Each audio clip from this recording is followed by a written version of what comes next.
তুমি আসবে বলে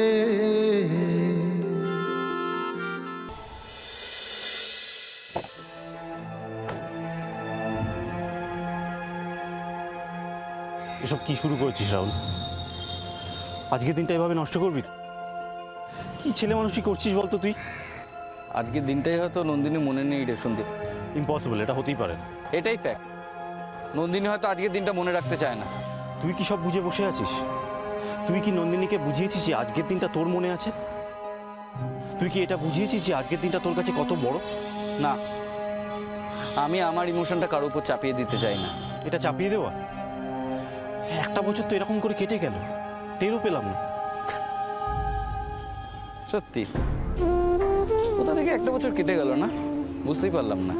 বাবারে বাবা, কম ব্যাটারি পুড়িয়েছি আমি তোর জন্য। সেই নন্দিনীকে প্রপোজ করা থেকে তারপরে কত কিছু হয়ে গেল।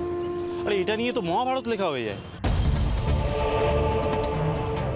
আপনার কোনো দাবি থাকবে না, আপনি আমাকে কোনোদিনও স্পর্শ করতে পারবেন না, আমার কাছ থেকে আপনি কোনোদিনও ভালোবাসা পাবেন না।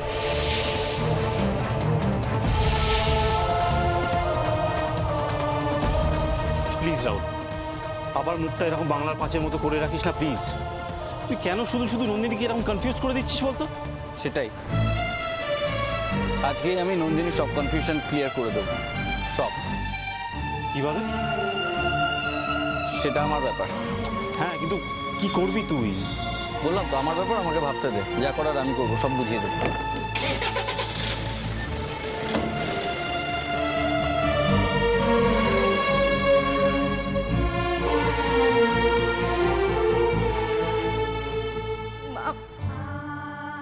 রাহুলের তো মনেই নেই, ও ভুলে গেছে যে আজকে। বেশ করেছে, ভুলে গেছে। তোর তো মনে আছে, তুই ওকে মনে করিয়ে দিবি। কিন্তু মা, নন্দিনী নন্দিনী দেখ, রাহুল তোকে অনেক কিছু দিয়েছে, আর আজকের দিনে তুই ওকে এইটুকু মনে করিয়ে দিতে পারবি না?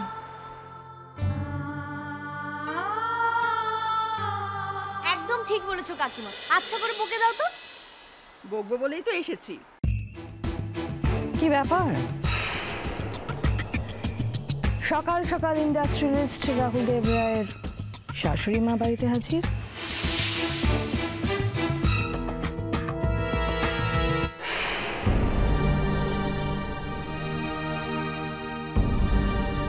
ও মা, মেয়ের চোখে যে জল দেখছি, চোখ ভরা জল, কি হয়েছে? আপনি কি রাহুলের সাথে দেখা করতে চাইছেন? কিন্তু রাহুল তো বাড়িতে নেই, ও তো বেরিয়ে গেছে, কাজে মানুষ তো।